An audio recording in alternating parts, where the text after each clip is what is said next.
What are these, the 5 basic steps of? Your adaptive immunity. Thank you.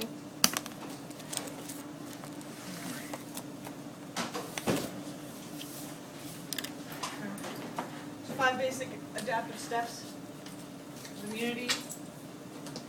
So, specificity. Precisely tailored against specific, to give specific reactions. So this is where it's, against a specific attack. Inducibility. You want cells of adaptive immunity only to act in response to a specific pathogen. You don't want them to just start randomly going and attacking cells. You want them to be turned on. You want it to be very specific. So inducibility. You want them to be induced to act. Otherwise, you have bad diseases that are not fun. Clonality. Okay? So once induced, the cells of the adaptive immunity, they start proliferating. They form many generations of identical cells. So once you know that you have the right information to kill something, you want to make multiple copies so you can really face the entire invasion and get rid of everything. Okay?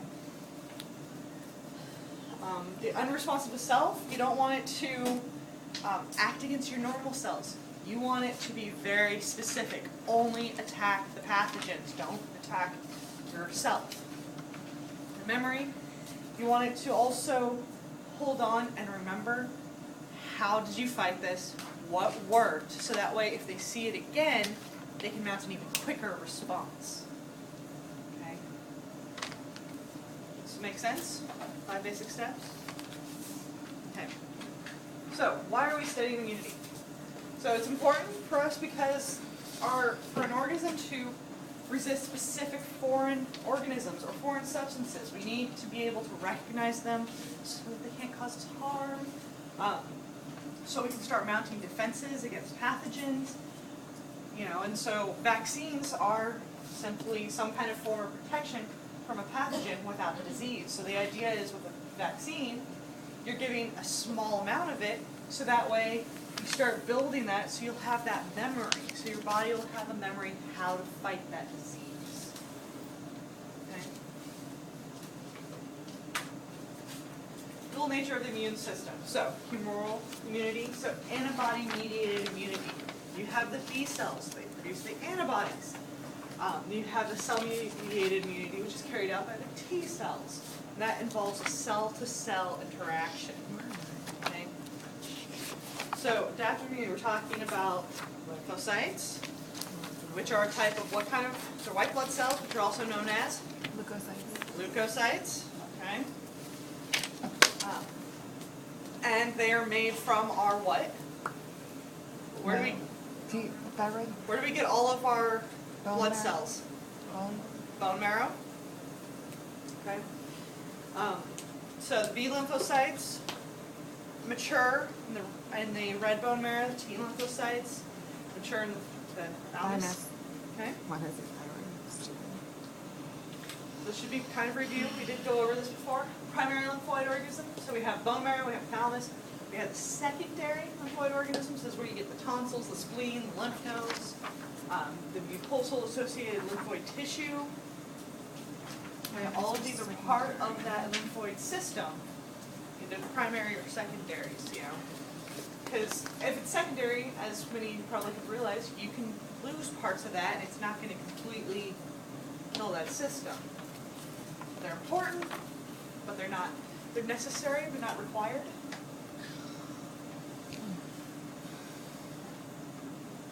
So a resting lymph node, just so you can see.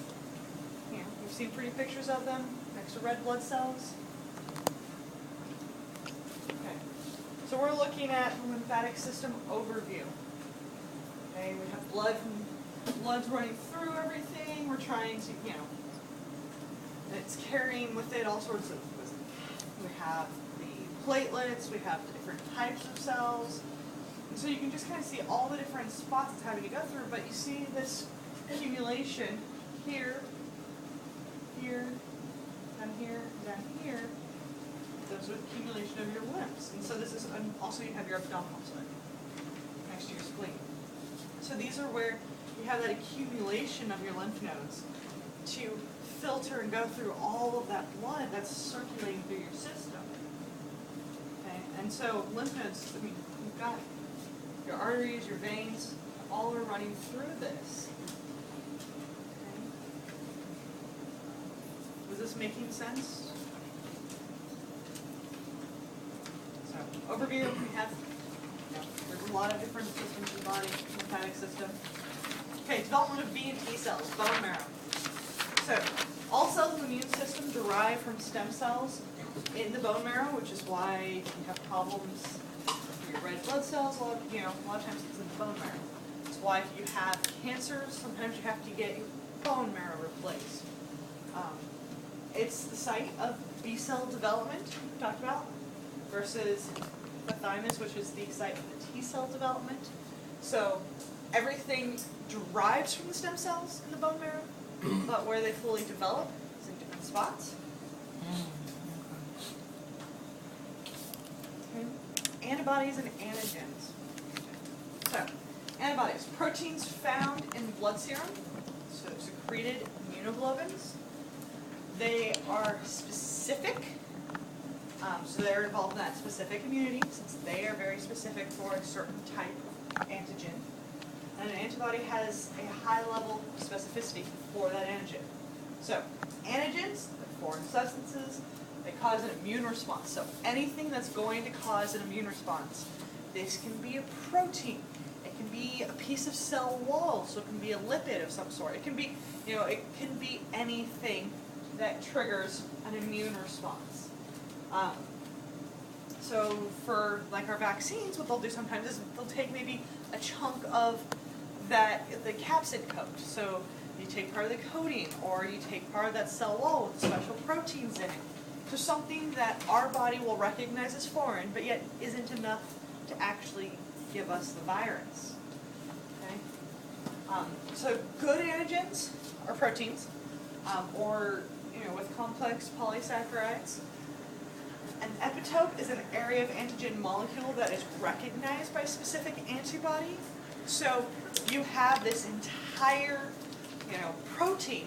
You might have an epitope just to this little piece. Just this little piece is going to be recognized. Because if you think about it, if you have a very long protein, it's going to be in its three-dimensional structure. It's all going to be folded up. You don't really want to make an antibody to the inside of that protein because it will never get there. You want to make an antibody that's on the outside, so it can actually attach and find that protein. And so that's why we have epitopes. So just a little piece of that. We also don't need to purify the entire thing. I mean, when you're making an antibody, if we're wanting to make an antibody against a very specific protein, you can purify that protein, but that takes a lot of time and energy. Whereas if you can purify a chunk of that protein, it's a lot simpler, and you don't have to worry about it being degraded because it's just a chunk. It's degraded anyways. And so then you can make an antibody to that, which will then also target the full length when it's in the body. Okay? So it's one of those little tricks we use. You just have a little piece.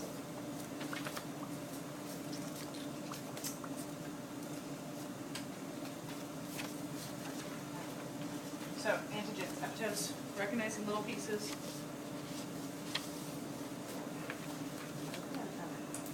Okay, so in this case, you can see you have your cell, you have this piece of your cytoplasmic membrane, and right here, this is different than us, so you can use that as an epitope tag.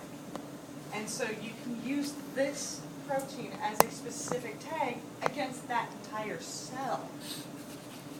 So we don't need to be tagging things inside the nucleus, we can just tag the outside of it. Does this make sense? What an antigen is? So, what is an antigen? Something that triggers an immune Something that response. triggers an immune response. Okay? So, triggering that immune response, ultimately, the goal of the immune system, if we're triggering an immune response, is to Fight. make antibodies so they can fight it. So they attach to that epitope? They'll attach to the epitope, or they'll attach to the full length. So, Antibody features. The basic structure, you have 2 heavy chains and 2 light chains. It forms a Y structure. There's a picture on the next slide. The heavy and light chains are held together by disulfide bonds, and each chain is consistent regions, has variable regions. So they go through a lot of shifts and changes. So you can see, okay, so you have 2 heavy chains that go all the way up, and then you have these 2 light chains. So the light chains are held to a heavy chain by the disulfide bonds. So that's part of the tertiary structure of proteins. Remember primary, secondary, tertiary? Tertiary. Disulfide bonds hold them together. Disulfide bonds hold 2 heavy chains together. And this part down here is consistent. All of the antibodies in your body are going to have the exact same base. This makes it great for, because all goat antibodies are going to have the same base, all rabbit, all mouse, all everything. They have every, animal or organism has the same base. It's the consistent region. But then, and there's a consistent region of the light chain as well. But then on these ends, this is where everything fun kind of happens. That's the variable region. And so there's a lot of recombination going on. So that way, this becomes very specific for that antigen. It will recognize that antigen and none other, ideally. Okay? There's always exceptions, but ideally it's going to just recognize the antigen you're wanting to find. Okay? So what this does is you can actually have then, our cells can just recognize this bottom part, this part that's going to stay. And just know that if we get an accumulation of these, obviously they have found something good that we should be. What is the word if the cell is going to eat it? Phagocytosis. Phagocytosis. So we should go through phagocytosis and eat this. So our body can recognize the consistent part, and it just knows that whatever it's attached to can't be good since there was an antibody made to it. Okay. So in general, when your immune system's working well, this is what happens in your immune system. Okay. So there's a variable region of the light and heavy chain. There's a consistent region of the light and heavy chain.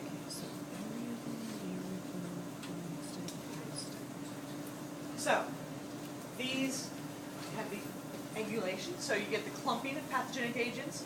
So the idea is that you start putting in those antibodies and they attach to pathogen, and then they call their friends, so more antibodies start attaching to this pathogen.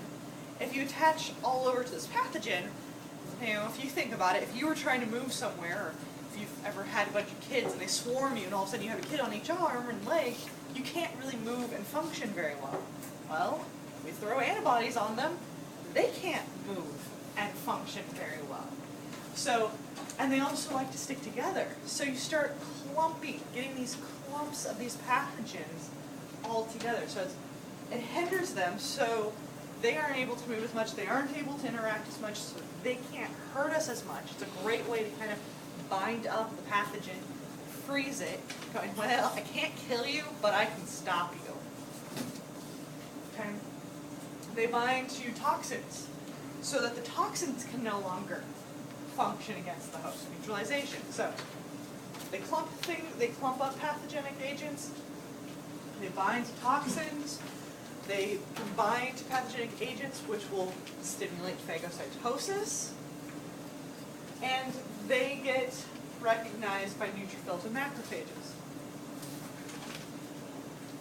So they're saying the FC region, when you look back, that stem region here, FC.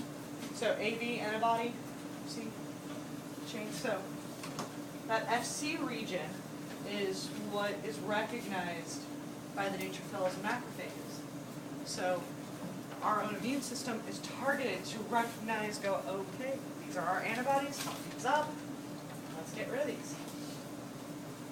And they also can do antibody-dependent cellular cytotoxicity. So they can, bind, and they can actually lyse or trigger some of the cells to lyse. If something's wrong with the cell, maybe it's been invaded or it has a virus, you don't really want it around. So you can actually target the natural killer cells to go in and induce apoptosis in the cell. Go lyse this cell because it's not behaving properly.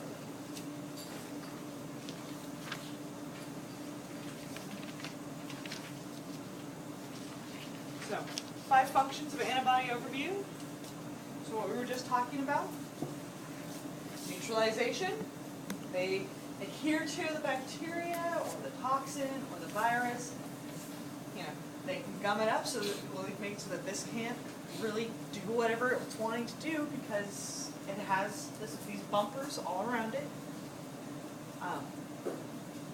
They signal, so that FC receptor protein, signal the phagocytosis, so that pseudopod come and eat the entire thing, antibodies and all.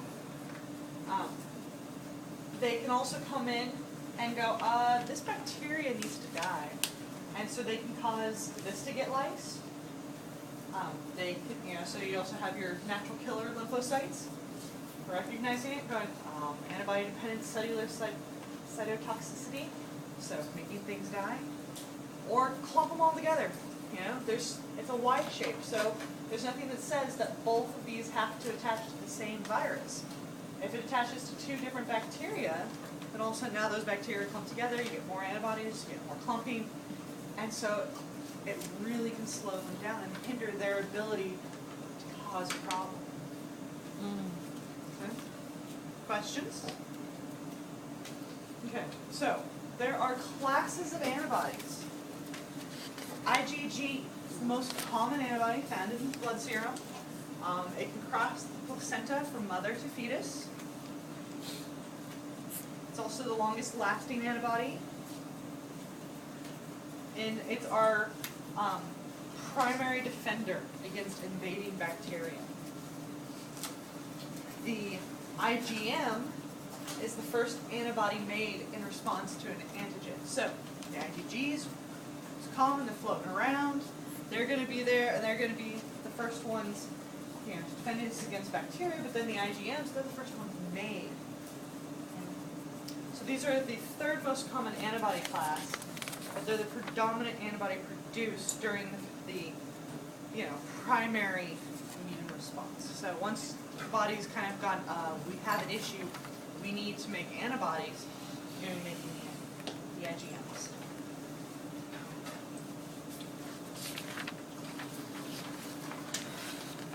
IgA. Okay, so these are found in the mucous membranes and body secretions. So we have antibodies in our mucus, our saliva, our tears, the breast milk. These can exist as monomers or dimers. You can get multiple antibodies. These can, since they're secretory proteins, since they're being secreted, they're known as the secretory antibodies. The IgE, it's present in very small amounts. This is involved with our allergic response and defense against parasitic worms. Ideally, we don't come in contact with parasitic worms very often, so we don't really need a lot of the IgE. That's also, though, where we get our allergies. And so this triggers the release of self-damaging molecules on parasites. So it's an important subcategory. Then we have IgD. So they're present in small amounts again. These are found on the surface of B cells.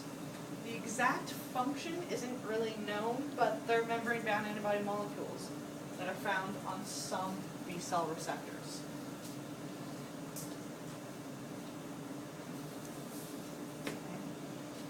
So we can have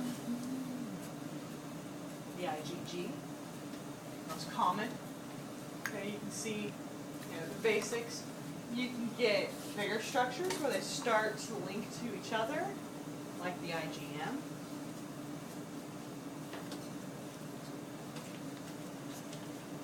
Secretory, if you're getting in the dimers. So difference between a monomer and a dimer. You have some kind of secretory component that actually links the 2 antibodies together.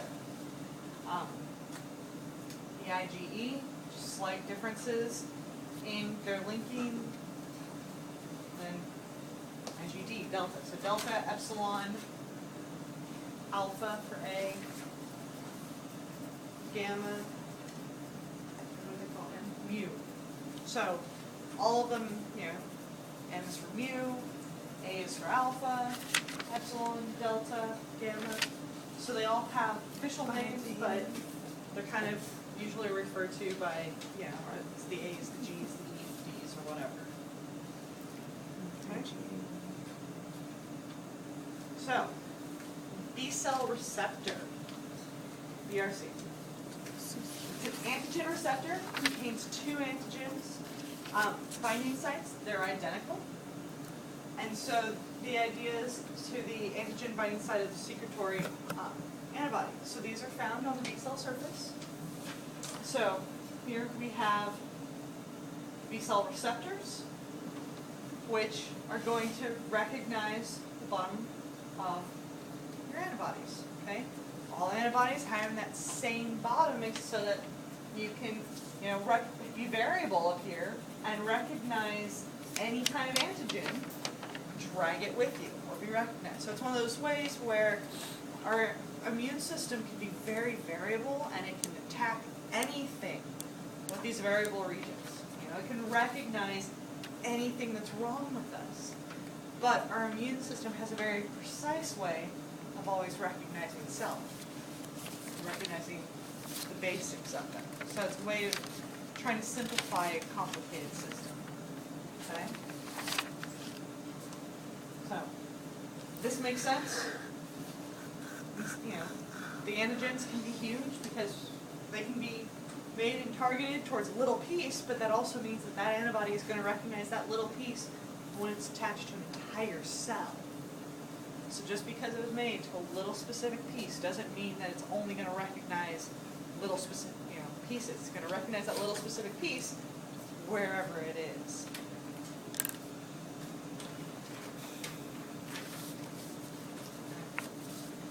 So, immune response, antibody production. So, you have bacterium, comes, it presents antigens.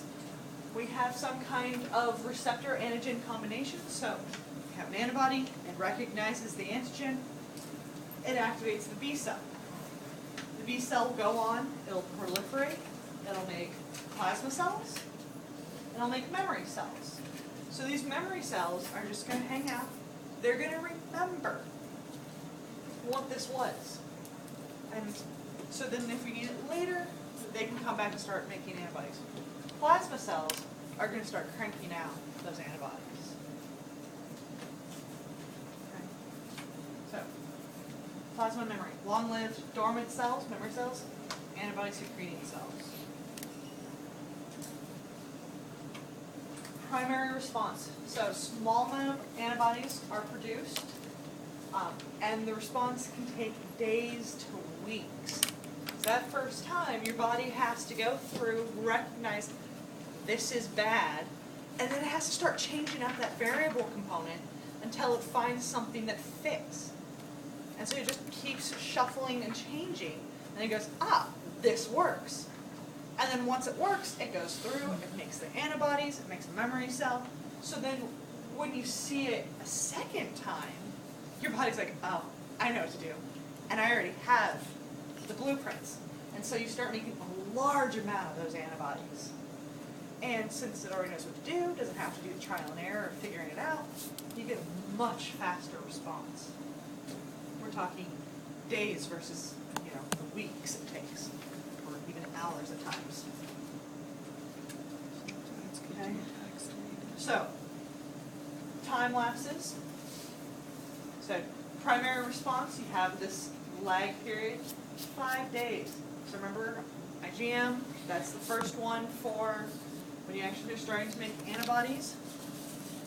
So you have that spike. I just have the spike. So day 15 is when you get that second spike. Here we're talking about day 6, day 7, and you've gotten to the middle of the spike versus the start of it. Okay? So it's just a lot quicker because You know, the first time through, you activate the B cells saying, there's an intruder. It divides, they make the, you know, start making the antibodies, make the IgM, the IgGs, just keep going. So plasma cells, make memory cells, you know, produce massive quantities of these, just start making them. And then second time, years later, these memory cells have just been floating around, kind of dormant, going, you know, twiddling their thumbs. All of a sudden they get kicked on, going, let's start going. They divide, they start making your antibodies, and so you have a much faster response.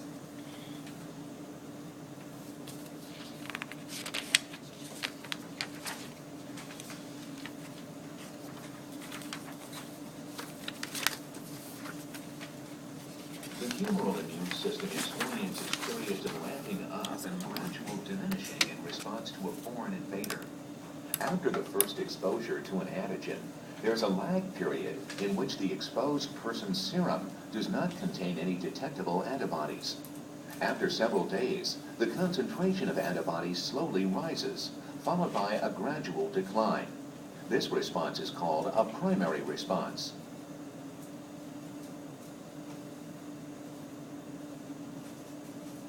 During the primary response, some activated B cells differentiate into long-lived memory cells. If these cells become stimulated by the original antigen, even years later, they rapidly produce antibody-secreting plasma cells.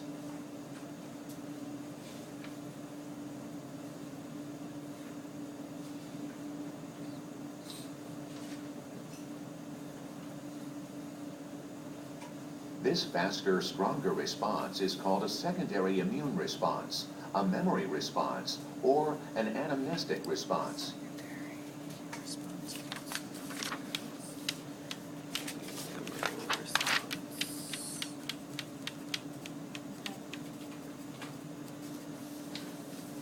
So, everybody good on primary and secondary response?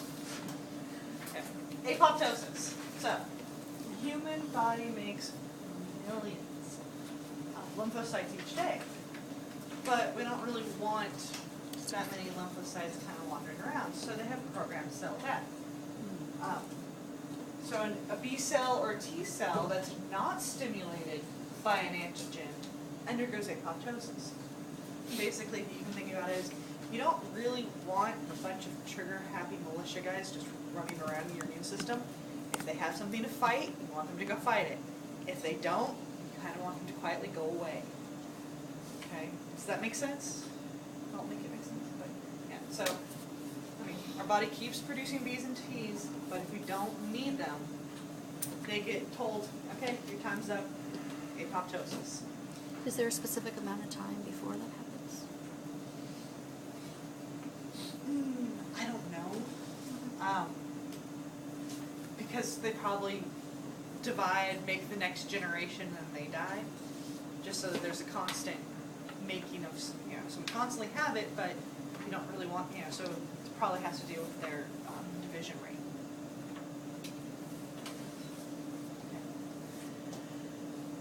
So, how do we avoid reacting to self?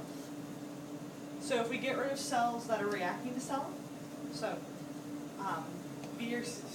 B's and T cells, maturation, I mean, if they mature, they're going to kind of want to maybe, you know, they recognize self, they recognize antibodies. We kind of don't want that. So that's one of the reasons we get rid of them. And so you just kind of start, anything that's starting to react against self is when, you know, and self-antigens is when you kind of just go, you know, we need to just kind of push this to apoptosis. Does the malfunction in this area what causes certain autoimmune diseases? Yeah. If you don't recognize self, then you're going to start destroying self, and then you have an autoimmune disease. One of the other issues is that we have so many people with transplants. So they're having to take drugs to suppress their immune system because otherwise their body's going to go, that liver you need to live is not your own. So I don't care, we're just going to destroy it because it's not self. Another autoimmune disease, which we we talk about all the time, is HIV. And that actually goes in because it takes out one of your cells. I think, so it actually takes out part of your immune system. So either your immune system recognizing self and or not recognizing and attacking, or if it just is not there at all. Either way causes some kind of immune issue.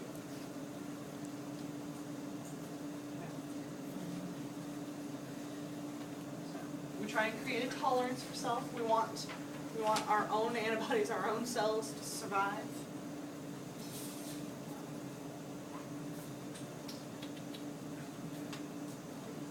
So, clonal deletion. So here's your answer better. So stem cells go to B cells. They have the BRC receptors. And so with the autoantigens, you can start making them, start going. But if they don't necessarily recognize an autoantigen, then it's going to go and it's going to kill itself. It's going to go through the apoptosis. Or if it can't. So if it has some kind of antigen, it's going to be fine. If it doesn't, or it recognizes an autoantigen, so that's self, it's fine. So if it has an antigen, it recognizes, they live. If it recognizes self, auto, they die. If they don't have an antigen to recognize at all, they're going to go through apoptosis. We don't want them to recognize us. Make sense? Okay. T lymphocytes and immune response. So T cells, they direct cell-mediated immunity. They develop in the thalamus gland into various classes. They can be distinguished based on their surface proteins. So, remember we were talking about that very specific interaction, surface proteins. CD4 proteins, it's a helper T cell. So, CD8, which is for cytotoxic. Each T cell recognizes a very specific antigen. So you have your T cell receptor, TRC. So CD8 is the TC, the T cytotoxic. CD4 is the helper, so TH.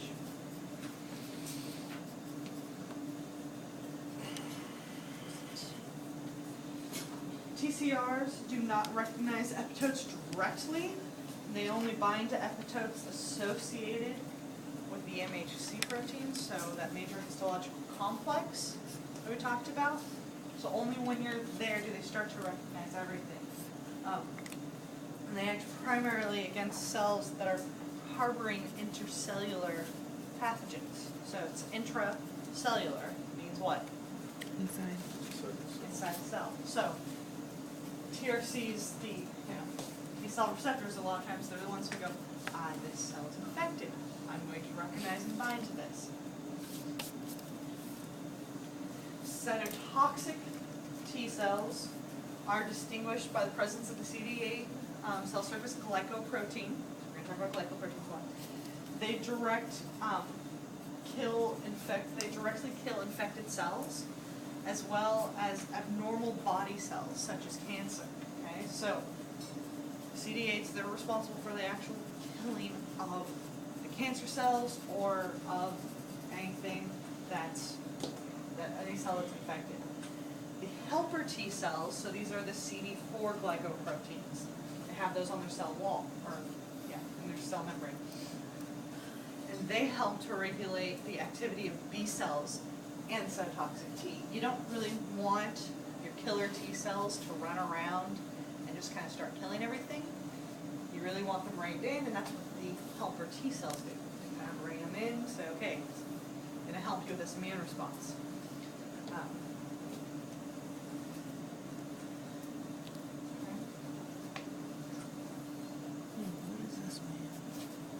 Questions? Helper T cells assist B cells in antibody production, assist cytotoxic T cells, CD4. Cytotoxic T cells, these are CD8 glycoproteins. They destroy target cells on contact, so virus infected cells. T cell recognition of antigens. So T cells do not bind to native antigens, the antigen processing, so you get modification of antigens for recognition by the T cells.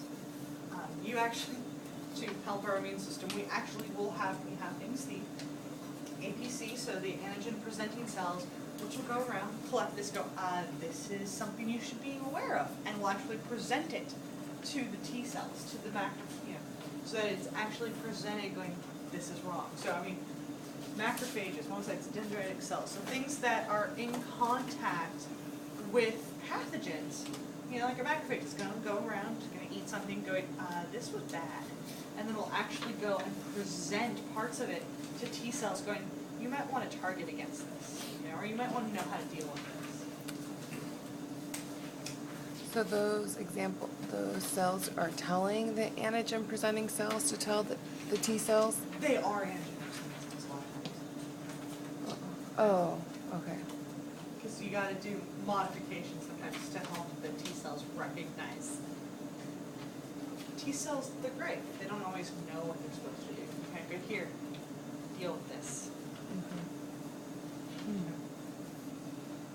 Okay, so T cell receptor, the major histocomplex complex, you have the antigen, binding site, and you have a T cell. So it's one of those things where you have these different receptors. They're embedded in the membrane of these cells. Okay, your T cell receptor is in the membrane of your T cell. The cytoplasmic membrane of the B cell or an antigen-presenting cell will have an antigen, will have a spot for the antigen binding group, and will have that major histological complex. And so anything that's part of the MHC is going to be able to then bind to the antigen and kind of present it to the T cell, going, recognize this.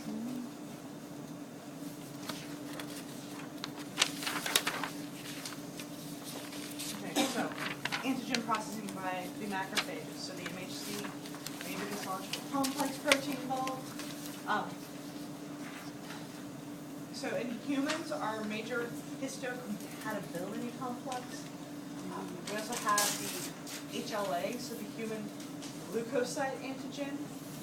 And so these are basically, the MHC proteins bind to an antigen, carry it to the cell surface. So, find some kind of bacterial antigen, eat it, go, let's chop up some of these pieces. So you take these chunks of the cell wall, because you don't need the entire thing. Remember, we just need a little piece of it.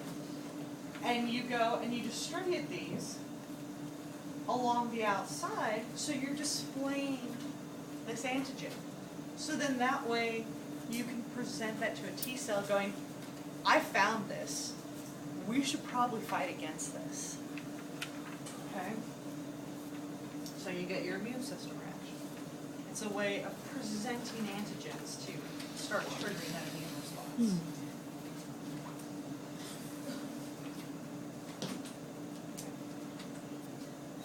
Yeah. So antigen processing,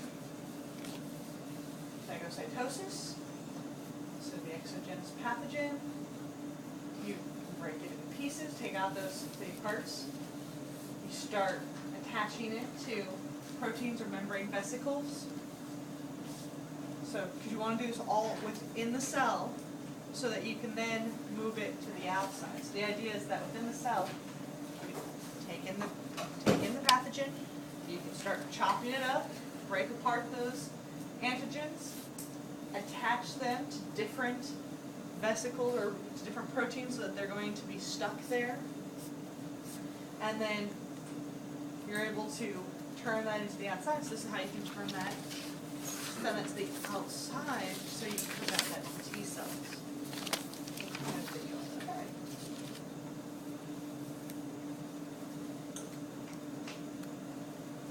Certain phagocytic cells of the immune system, called antigen-presenting cells, seek out foreign cells and engulf them. In addition, despite the best efforts of the immune system, cells can become infected. In both situations, the cell needs a way to communicate with the immune system cells. The phagocyte needs to show what it's captured. The virus-infected cell needs to show that it's infected. Antigen processing and presentation is a way for a cell to display information about its activities.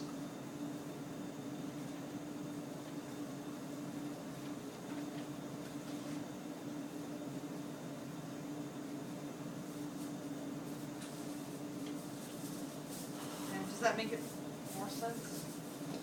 So basically this, your body needs ways of telling outside of the individual cell there's something going on. Questions? Question?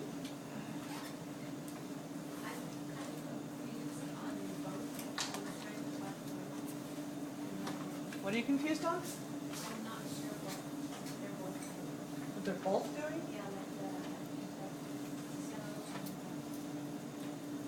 So an infected cell is going to do that whole like, shit, I'm infected, tries to send signals to the outside, because it only has control over itself and what it sends out of it. So if it sends markers to the outside of its cell membrane, then other cells can come around, kind of sample it and go, oh, that's infected, or it can present it to like a T cell, which can then kill it and destroy it. And so it's one of those things where they can't necessarily always kill the cell, but they can say, I'm infected, you might want to deal with this. Macrophages, their entire job is to go around and eat things. And so they keep kind of trying to show our immune system going, so this is what I ate recently. Do you know how to fight this? Is there something I should be doing? So they are constantly trying to just make it so we have a better immune system. So that they're constantly looking and sampling everything and going, I ate this. Is this something you should be dealing with? Does that make more sense? Other questions? Is the first intracellular and the second extracellular primarily? In other words, the first is operating inside the cell, and then just that one cell, and the other is traveling around outside of the cells, killing. So both of them want them on the outside membrane, so that would be extracellular, because both of But them the want. second has much more mobility. doesn't Well, it? macrophages are everywhere in your bloodstream. So it's the difference between a cell anywhere in your body saying I'm infected versus something that's floating through your bloodstream eating whenever it can. That's what I mean. So, so your term, using the vocabulary of extracellular is a little misleading. But yes, kind of like that.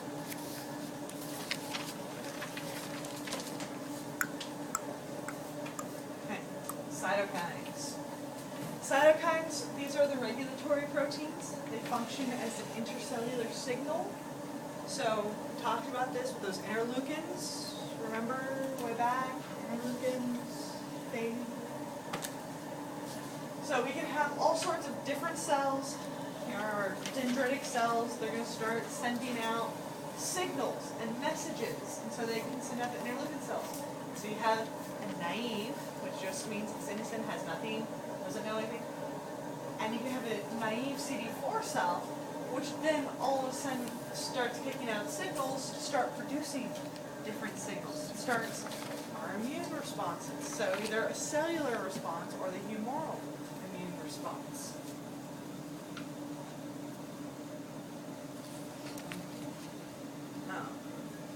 So these are soluble regulatory proteins. They act as the intercellular signals, so signals outside of the cell. That's why they're kicking the signals out. And so they secrete, the cytokines are secreted by various leukocytes.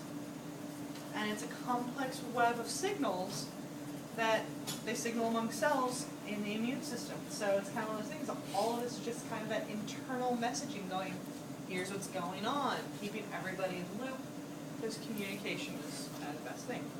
So we have interleukins, ILs. These are signals among leukocytes.